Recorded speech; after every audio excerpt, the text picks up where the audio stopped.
जंगल से आया हुआ जानवर जैसा बर्ताव करते हैं। आज हम लोग को जमीन दिए हैं, बेघर हुए हैं, हम लोग को पहाड़ जंगल में फेंक दिया उन लोग। हम लोग का एडमिनिस्ट्रेशन जो है अच्छा तरीके से फॉलो करते तो हम लोग को आज ये 8 दिन यहाँ बैठना नहीं पड़ता। जंगल राज अभी भी चला के रखते।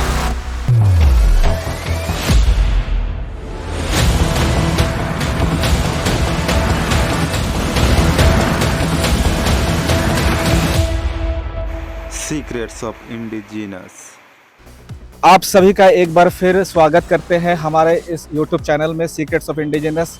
और हम खास तौर पे आदिवासियों के उन मुद्दों को उठाते हैं जिन मुद्दों को अक्सर कोशिश किया जाता है मेन स्ट्रीम मीडिया के ज़रिए दबाया जाता है या फिर नहीं जानने का प्रयास किया जाता है, नहीं जानने दिया जाता है। तो आज हमारे साथ में एक बहुत ही खास शख्सियत मौजूद हैं जो कि आज राउरकेला डिस्प्लेस मंदिरा डैम और राउरकेला स्टील प्लांट, इसमें जितने भी सारे डिस्प्लेस वाले थे या फिर तो जिनको नौकरी का वादा किया गया था और उनकी ज़मीनें ली गई थी, लेकिन आज तक वो आंदोलन का ही एक मंच अपना पाए हैं, उससे आगे बढ़ नहीं पाए हैं। तो हम उनसे ही जानेंगे। आज हमारे साथ में एक ख़ास शख्सियत मौजूद है, मिस्टर महेश्वर टोप्पो जी हैं।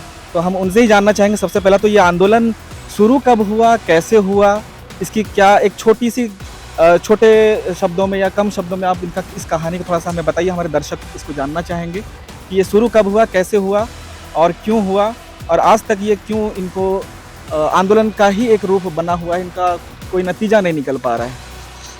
सर, हम लोकल डिस्प्लेस शासन 32 विलेज का जनरल सेक्रेटरी महेश्वर टोप्पो हैं। आज का ये जो आंदोलन अभी तक जो चालू है हम लोग का डिस्प्लेस का, ये फिलहाल हम लोग का 1956 से 57 1956 से हम लोग का ज़मीन अधिग्रहण किया गया था स्टील प्लांट के लिए, और 1957 में मंदिरा डैम बनाने के लिए ज़मीन अधिग्रहण किया था।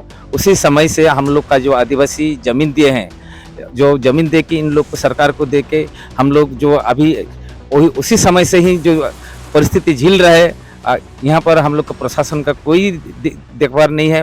बीच में थोड़े बहुत नौकरी दे के हम लोग को लॉलीपॉप जैसा देते हैं, वैसा दे के हम लोग को ठगते जा रहा है। इसी के आधार से हम लोग रेलवे ब्लॉकेट भी किए हैं, इकोनॉमी ब्लॉकेट भी किए हैं। उसमें हम लोग को वही केस भी हुआ है, बहुत से हम लोग का जो नेता था उन लोग को जेल भी भेजा गया है।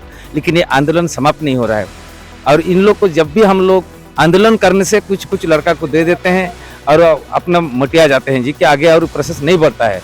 फिलहाल हम लोग इसी का 2019 में केस किए, और इसमें भी हम लोग का जस्टिस एस पंडा और जस्टिस पीके पटनायक का बेंच में ये हम लोग का जो प्रॉब्लम था वो गिरा। उसमें भी हम लोग का फेवर में ऑर्डर हुआ जो इन लोग जो अफेक्टेड है उन लोग को आप लोग नौकरी दीजिए, और जिस ज़मीन को आप लोग अनयूटिलाइज, जिस ज़मीन आप यूटिलाइज नहीं किए हैं, जो सरप्लस लैंड होता है उसको ओरिजिनल ऑनर को दे दीजिए बोल के। उसी का आधार से हम लोग एडीएम ऑफिस में जो अफेक्टेड है इंडिविजुअल एप्लीकेशन ये यहाँ पर गिराए थे ऑफिस में, और इसमें स्क्रूटनी भी हो गया। एडीएम सर भी हम लोग का उस समय वो जो वेरिफिकेशन कुछ होके पेंडिंग था, तो इन लोग लेट किया। उसके से फिर हम लोग हाई कोर्ट रिवेक किए, तो 2021 में हम लोग का जजमेंट आया। हम लोग का हाई कोर्ट का चीफ जस्टिस डॉक्टर मुरलीधरन एक जजमेंट दिया, जो कलेक्टर को पार्टी किया, आप लोग 3 महीना का अंदर में ये जो विस्थापित लोग का जो भी समस्या है उसको आप लोग सॉर्ट आउट कीजिए बोल के। तो कलेक्टर साहब हम लोग का निखिल पवन उस समय कलेक्टर था, वो 3 महीना का अंदर में एक तो हेयरिंग बैठाया। इसमें एडीएम, लोकल तहसीलदार और हम लोग का एसोसिएशन का जो भी ऑफिस बियर है बैठ के एक तो हेयरिंग करने के लिए वो एक तो डिसाइड किया। उसी आधार से ही हम लोग का जून 17 से जुलाई 12 तक हम लोग का 1100 लड़का का यही एडीएम ऑफिस में डॉक्यूमेंट जांच किया गया। जांच करने का बाद में भी उन लोग प्रोसेसिंग आगे को नहीं बढ़ाया, क्योंकि वहाँ क्लियर मेंशन हुआ था कि इन लोग का डॉक्यूमेंट जांच करके एम्प्लॉयमेंट के लिए राउरकेला स्टील प्लांट में भेजा जाए। इसी में भी इन लोग कुछ अगुवाई नहीं किए, तो हम लोग बार एडीएम सारों को बोले कि सर क्यों आगे नहीं बढ़ाया, हम लोग का तो ऑलरेडी वेरीफाई हो गया है, भेजिए इसको नौकरी के लिए। तो एडीएम सर हम लोग का ये दिसंबर 10 में एक चिट्ठी किया कलेक्टर को, जो आप लोग हेयरिंग के लिए हम लोग को वेरिफिकेशन करने के लिए आदेश दिए थे, उस आदेश का मुताबिक हम लोग वेरीफाई किए 1100 लड़का को, इन लोगों को मेरे प्लान को भेजने के लिए इजाज़त दीजिए। तो कलेक्टर सर उसमें कुछ सुना ही नहीं किया, कि कुछ सुना भी नहीं। हम लोग दो बार कलेक्टर के पास को चिट्ठी दिए, सर हम लोग का ये जो प्रॉब्लम है उसको आप सॉर्ट आउट कीजिए, प्लान भेजिए। तो फिलहाल वो नहीं सुना। इसी समय हम लोग अभी नवंबर 28 तारीख को एक चिट्ठी दिए कलेक्टर सर को, सर 7 दिन के अंदर में हम लोग का जो प्रॉब्लम है उसको आप लोग तुरंत प्लांट को भेजिए हम लोग का लिस्ट को, और उसमें कॉपी एडीएम को किए और राउरकेला एसपी को भी बोल दिए। अगर 7 दिन में हम लोग का कोई डिसीजन नहीं हो रहा है तो अगला हम एडीएम ऑफिस का सामने में धरना देंगे बोल के उन लोग को दे दिए थे, ऑलरेडी चेतावनी दे दिए थे, लेकिन उन लोग नहीं सुना। तो हम लोग अभी दिसंबर 5 से अभी 8 दिन हो जाएगा, हम लोग छोटा छोटा बच्चा को लेके, बूढ़ी माँ लोग के लेके और बुजुर्ग को लेके 5 दिसंबर 5 से दिन रात ना खिया पिया कुछ नहीं, धूप और जो अभी का ठंडा का मौसम में हम लोग पड़े हुए हैं यही एडीएम ऑफिस का सामने। उन लोग ऑफिस को और नहीं आ रहा है, ऑफिस को उन लोग बंद कर दिए हैं और अपना अपना काम घर में सोया हुआ है, लेकिन हम लोग का बात नहीं सुन रहा है सर।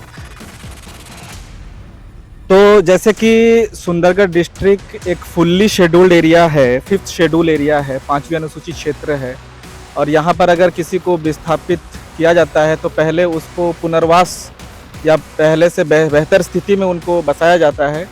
और जो भी सेटलमेंट की बातें हैं, नौकरी, एक वर्ग भी ये भी कहते थे कि नौकरी करने की ज़रूरत नहीं थी, उनको तो प्रॉफिट ऑफ शेयर होल्डर्स हैं वो, क्योंकि यहाँ पर 5वीं अनुसूची अगर लागू होती तो उनको 2 विशेष अधिकार यहाँ पर प्राप्त हो जाते, एक तो मालिकाना हक, दूसरा सेल्फ रूल जो कि उनका है। तो मालिकाना हक मतलब अगर ज़मीन ले रहे हैं तो ये ज़मीन तो पीढ़ी दर पीढ़ी उनको प्रॉफिट दे रहा है, तो वो जो प्रॉफिट ऑफ शेयर होल्डर इनको मिलना चाहिए था वो तो नहीं मिला, लेकिन नौकरी जो वादा किया गया था वो भी नहीं मिला। तो किस तरीके से देखते हैं कि 5th शेड्यूल एरिया होते हुए ये जो सारे तमाम घटनाएं हो रही हैं, ये आप कह सकते हैं कि संविधान यहाँ वाकई में लागू है, नज़र आता है, या फिर तो बस नाम के लिए ही संविधान है, हर साल 26 जनवरी मनाया जाता है, संविधान लागू हुआ था 1950 में ये बोला जाता है, लेकिन हकीकत की ज़मीनी हकीकत बिल्कुल ऐसा कुछ नज़र नहीं आता। आपको क्या लगता है? सर ये तो सही बात है, हम लोग का आइन तो पास हो गया, ये 5th शेड्यूल एरिया में हम लोग को आदिवासी लोग की फुल फैसिलिटी मिलना चाहिए, इसी का आधार से हम लोग ज़मीन भी दिए हैं, लेकिन हम लोग का सुंदरगढ़ डिस्ट्रिक्ट में ऐसा लगता है कि वैसा कोई भी कानून लागू नहीं हुआ। इन लोग हम लोग को अभी भी कोई जंगल से आया हुआ जानवर जैसा बर्ताव करते हैं, और हम लोग का कोई भी आदिवासी का फैसिलिटी यहाँ हम लोग का सुंदरगढ़ डिस्ट्रिक्ट में अभी तक लागू नहीं है। इसीलिए आज हम लोग को ज़मीन दिए हैं, बेघर हुए हैं, हम लोग को पहाड़ जंगल में फेंक दिया उन लोग, और हम लोग का हम मालिकानी अधिकार होना चाहिए। इस जो ज़मीन को हम लोग उन लोग का सामने में बेचा नहीं है, ये हम लोग लीज में लिया है 99 ईयर का, इसमें हम लोग का भी आधा हिस्सा रहते हैं। इसमें हम लोग जो ज़मीन का मालिक हुआ वो स्टेट गवर्नमेंट को ज़मीन दिया, और बिजनेस करने के लिए स्टेट गवर्नमेंट हम लोग को सेल आरएसपी को दिए, तो भाई हम लोग भी इस ज़मीन का हकदार बनते हैं, लेकिन ये बात को इन लोग नहीं सुनते हैं। हम लोग खाली सताते जा रहा है, जो आदिवासी लोग को कोई सुविधा नहीं मिलेगा। आप लोग डिस्प्लेस कैसा हुआ उसका डेफिनेशन हम लोग को बताइए, ऐसा भी हम लोग का सामने में उन लोग बोल रहा है। तो सर हम लोग के कानून को कैसा मानेंगे कि सुंदरगढ़ डिस्ट्रिक्ट में अभी 5th शेड्यूल एरिया का कानून चल रहा है बोल के? इन लोग जंगल राज अभी भी चला के रखे हैं। डॉक्टर अंबेडकर ने एक बात कही थी संविधान सभा में कि संविधान कितना भी अच्छा क्यों ना हो, अगर उसको चलाने वाले लोग अच्छे नहीं होंगे तो संविधान भी अच्छा नहीं होगा। आज कहीं ना कहीं ये बात सच साबित होता है। इसके लिए सीधे तौर पे किसको जिम्मेदार ठहराया जाए? ये जो परिस्थिति आज आदिवासियों को संघर्ष करना पड़ रहा है, क्या सरकार या प्रशासन, आज अगर उड़ीसा सरकार, नवीन सरकार अगर ये कह दे कि भाई उनको दे दो वो जो मांग रहे हैं, तो क्या ये रातों रात नहीं हो जाएगा? क्या लगता है? हो जाएगा सर, ये तो सही बात है। अगर हम लोग का डॉक्टर अंबेडकर जो नियम बनाए हैं, अगर नियम को अच्छा तरीका से फॉलो करते हैं, हम लोग का जो एडमिनिस्ट्रेशन जो है अच्छा तरीके से फॉलो करते, तो हम लोग को आज 8 दिन यहाँ बैठना नहीं पड़ता, कि अगला पीढ़ी को भी बैठना नहीं पड़ेगा। क्योंकि इन लोग नहीं चाह रहा है कि इन लोग का जो हक अधिकार है उसको मिलना चाहिए बोल के, इन लोग अपना हिसाब से राज चला रहा है, अपना जो बोलते हैं दबंग राज, जो बोलते हैं दबंग राज से हम लोग को दबा के रख के वो यही शासन चल रहा है हम लोग का उड़ीसा में सर। टीएससी नाम का एक विधानसभा में बना हुआ है ट्राइबल एडवाइजरी कमेटी या ट्राइबल एडवाइजरी काउंसिल कहते हैं, जिसमें कि 20 एमएलए होते हैं, और उसमें से कम 4 भाग से 3 भाग कम से कम एसटी होते हैं, बाकी एससी होते हैं, और उसका एक चेयरमैन होता है। संविधान में ये लिखा है कि चेयरमैन जो होगा वो एक आदिवासी होगा, लेकिन पिछले 75 साल से यहाँ पे टीएससी का चेयरमैन एक नॉन ट्राइबल है, यानी कि राज्य का मुख्यमंत्री। हर स्टेट में जहाँ भी 5th शेड्यूल एरियाज हैं वहाँ पर टीएससी का चेयरमैन राज्य का मुख्यमंत्री बना बैठा है, और संविधान का घोर उल्लंघन बुद्धिजीवियों ने बताया है। आपका इस पर क्या कहना है? अगर ट्राइबल टीएससी का चेयरमैन अगर ट्राइबल होते तो क्या आज यही स्थिति होती या फिर कुछ और स्थिति होती शायद? ये तो सर हम लोग का ये जो ट्राइबल एरिया में हम लोग का ट्राइबल का जो अभी चेयरमैन होना चाहिए, लेकिन इन लोग को होने नहीं दे रहा है। अगर होता तो हम लोग का इस परिस्थिति नहीं होते। वो समझता कि आदिवासी लोग का दुख दर्द क्या है, लेकिन इसमें क्या है, हम लोग का नॉन आदिवासी लोग का अभी 27 साल हो गया राजनीति चला रहा है, हम लोग को उस तरफ जाने नहीं देते हैं, हमको रोक रोक के जा रहा है। तो हम लोग का किसी भी आदिवासी कास्ट का आदिवासी आदमी को आगे में जो चेयरमैन सीट हो कि बड़ा सीट इन लोग नहीं देते हैं। अपने मन मर्जी में अपना आदमी को रख के यही शासन चला रहा है उड़ीसा में। बिल्कुल।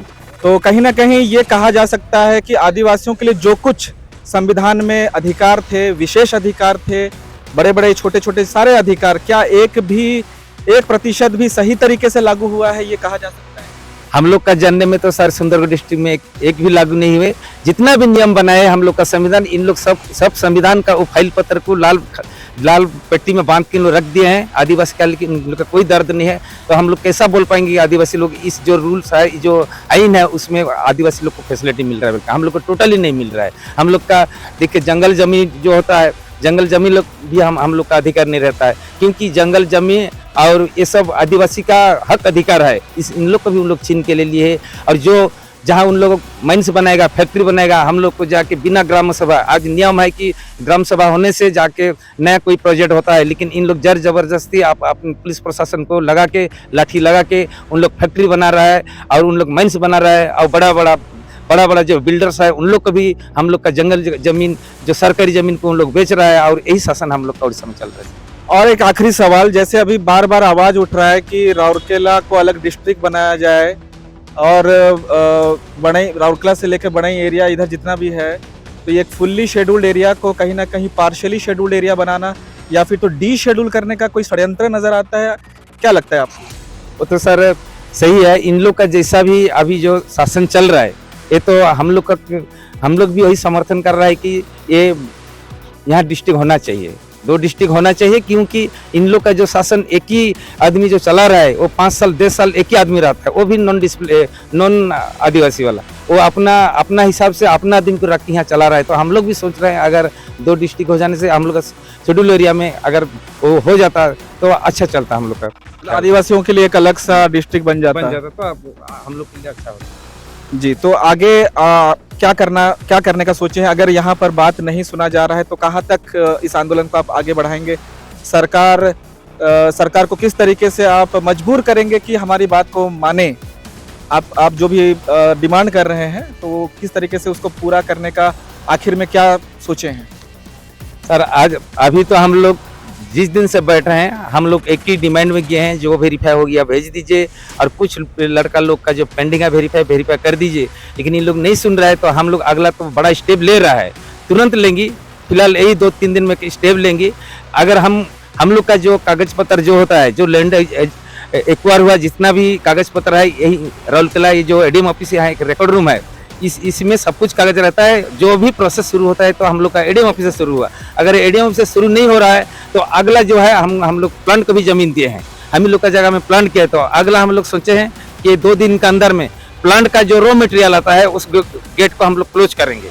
ये आंदोलन को जोर शोर करेंगे। और जितना भी आदिवासी संगठन है, कि स्वेच्छा से भी संगठन है, सबको एकजुट करके कोर कमेटी बना के इस आंदोलन को 1000 से 1000 आदमी लेके जोर शोर करने के लिए हम लोग, और ये आवाज दिल्ली तक पहुंचे, ये हम लोग का आदिवासी लोग का एक नारा करके हमको जाना है वहां तक। बिल्कुल। तो आप देख सकते हैं किस तरीके से जोश और जुनून से यहाँ हमारे जितने भी आंदोलनकारी हैं, जो डिस्प्लेस के लिए लगभग 50-60 साल से यहाँ पर वो उस मुद्दे को लेकर के आगे बढ़ रहे हैं, अभी तक भी उनके साथ में वो इंसाफ हो नहीं पाया है। हम उम्मीद करते हैं कि प्रशासन जल्दी से जल्दी इनकी बात को सुने और जो भी ये डिमांड कर रहे हैं उनको फुलफिल करे। टोप्पो सर, बहुत बहुत धन्यवाद हमसे बात करने के लिए। हम यही आशा करते हैं, यही कामना करते हैं कि आप जरूर कामयाब हो इस आंदोलन में। बहुत बहुत धन्यवाद हमारे साथ जुड़ने के लिए। बहुत बहुत धन्यवाद सर, आप इतना दूर से आकर हम लोग का दुख तकलीफ को सरकार के पास में पहुंचा है, इसीलिए हम लोग 32 मौजा तरफ से सब सदस्य आपको धन्यवाद देते हैं। कुछ ऐसा काम करके जा कि इतिहास में नाम दर्ज हो जाए। इतिहास सिर्फ रटना नहीं है, इतिहास रचना भी है।